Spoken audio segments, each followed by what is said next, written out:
Good day everyone.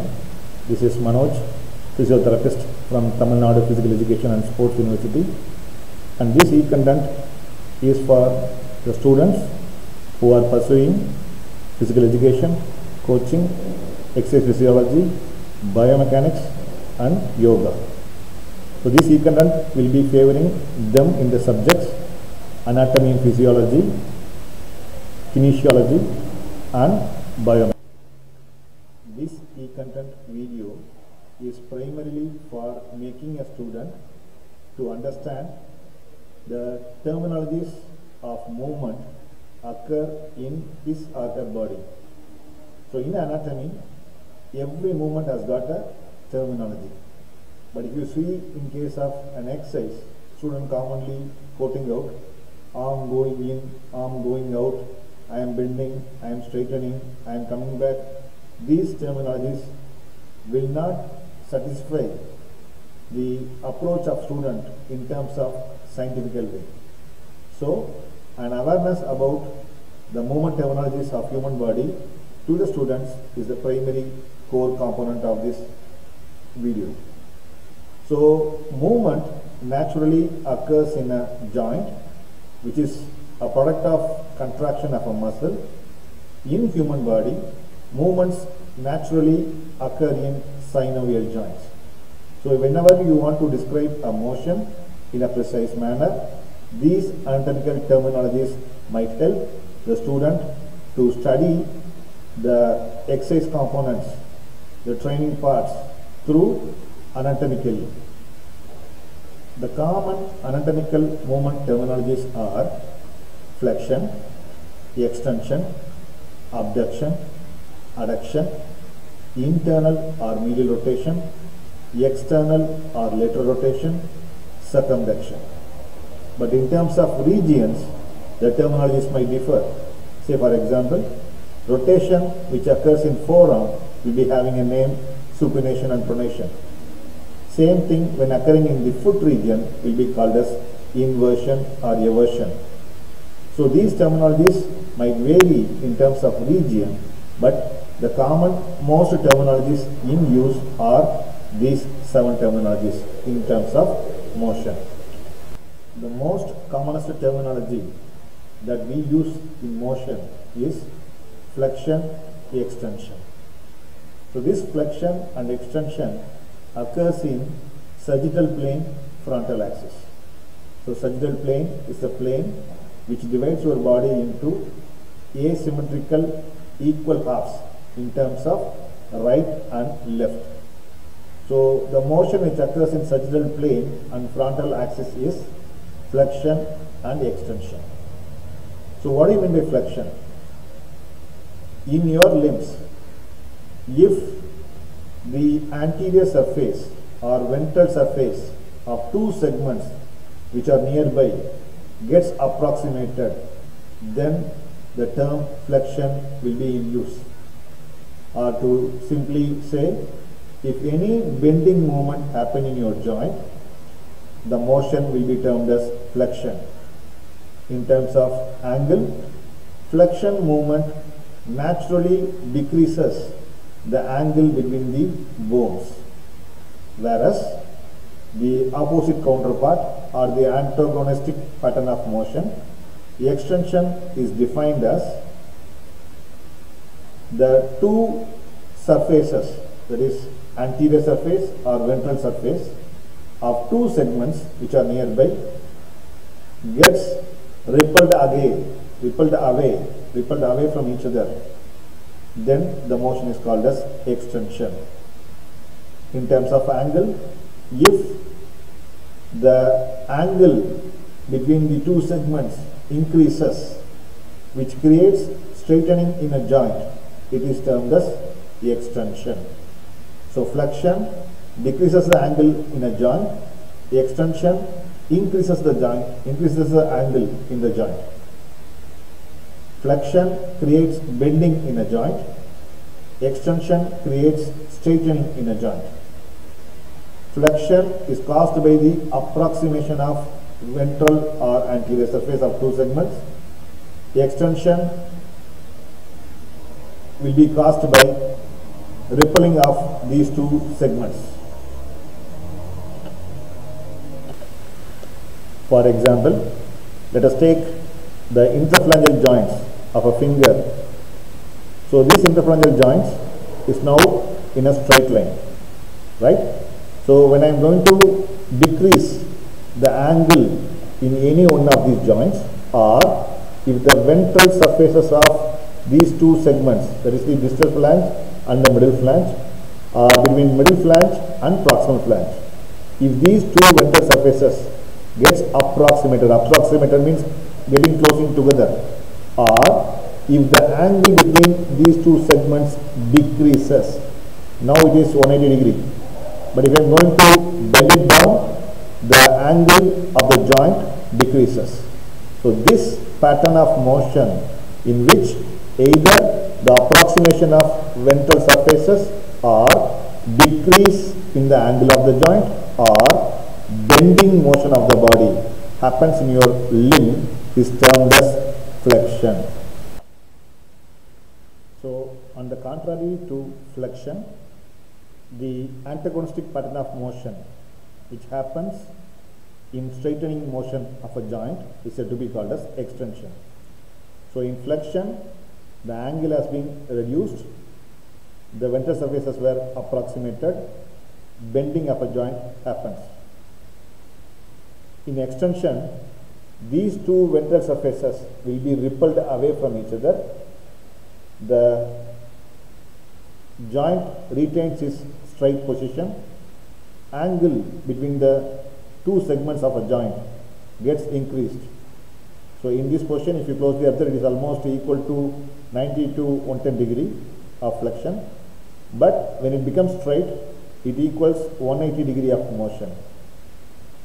So on the whole, flexion is a bending motion in a joint in which two ventral surfaces gets approximated against each other.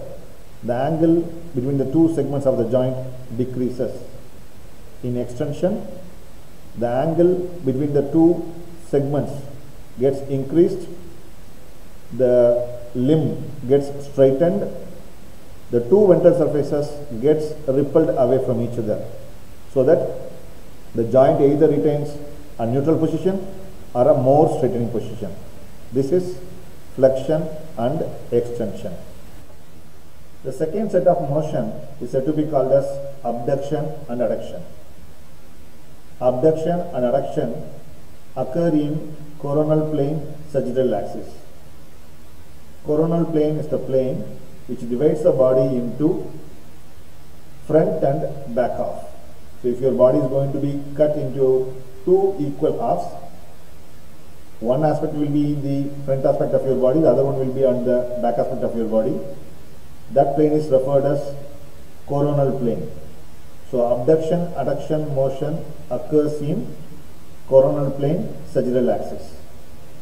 To define the motion, abduction is a motion which happens when a limb moves away from the midline of the body.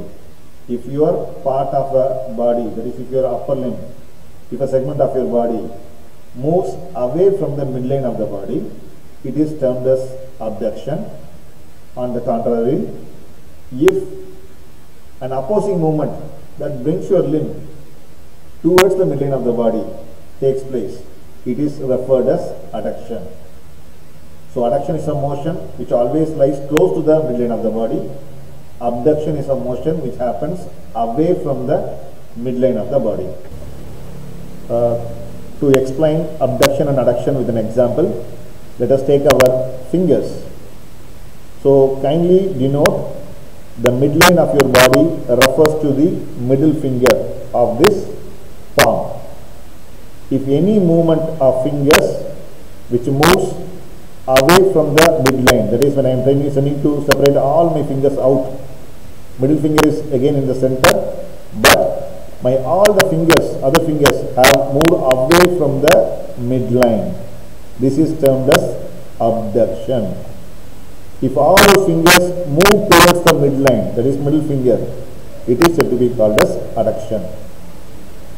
So abduction means away from the midline. Adduction means towards the midline. So each and every joint of your body tends to behave in this pattern. The same, for example, if I am going to do a Tata motion in my wrist joint, so this movement in which the movement of my segment in anatomical position goes away from the body is termed as abduction. If I am going to do the opposite motion, so this refers to adduction of my wrist joint in anatomical position. The next set of motion which we are going to discuss is internal and external rotation. Rotation occurs commonly in two different types of synovial joint. One, pivot joint, which commonly seen in forearm or in your vertebral column, and the other one is ball and socket joint. Example, shoulder joint or hip joint. So it is an arc of motion or a small twist which happens to the movement in which my body is going to turn or twist towards the midline of the body is termed as rotation. So rotation occurs in horizontal plane, vertical axis. So horizontal plane normally divides your body into upper and lower half. So rotation commonly occurs in this plane. The movement of your body segment, particularly your anterior surface, close to the midline of the body in parallel with horizontal plane is said to be called as medial or internal rotation. Conversely, rotation of the limb, which happens exactly opposite to this pattern, in which anterior surface of the body moves away from the midline or your limb segment twists away from the midline, is termed as lateral rotation or external rotation. To explain rotation, we can take shoulder joint motion as an example. So this is the starting position which I am going to put my arm into, the thumb in the midline position. So this is the anterior surface and this is the posterior surface of my forearm, of my upper limb segment. So if my anterior surface moves towards the midline so that the thumb goes down, is said to be called as internal or medial rotation. So again I am coming back to neutral position. If the ventral surface of my segment is going away from the midline so that my arm twists to the outer, is said to be called as lateral rotation. Right? So the twisting of your arm segment inward, internal rotation. Twisting of arm segment outward is called external rotation. But in the picture which I have shown previously denotes rotation in shock lever. So this is the shock lever which commonly we place. So if the movement of the segment towards the midline is called the internal rotation, movement of segment outside is said to be called as external rotation. So another example I can quote is if you watch people switching off their cigarettes after burning down, by putting their foot over the cigarette, they tend to move in internal rotation, they tend to move out external rotation, right? So this pattern of movement which they predict, which they perform in their foot region is termed as internal and external rotation. The last motion, which is not a definite movement but a combo motion, which is said to be called as circumduction. Circumduction is a motion which happens in a joint only when four sequential combination of movement happens. Those four movements are flexion, adduction, extension and abduction. If any joint in your body contains these four motions, that is, the joints need to be a biaxial joint with the presence of flexion and extension in sagittal plane, abduction and adduction in coronal plane. These joints are primarily intended to have this type of motion called circumduction, in which the limb pattern of motion covers 360 degree of range, which means if you are able to draw a circular motion using your upper limb, then this motion is said to be called as circumduction. So this movement is primarily seen in biaxial condyle variety, saddle and sella variety, ball and socket variety.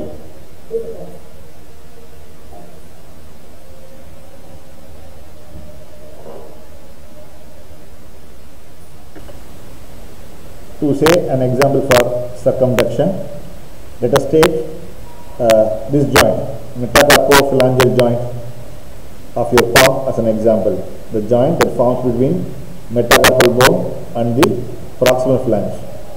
So this joint is a biaxial condylar variety which contains flexion, extension, adduction and abduction motion.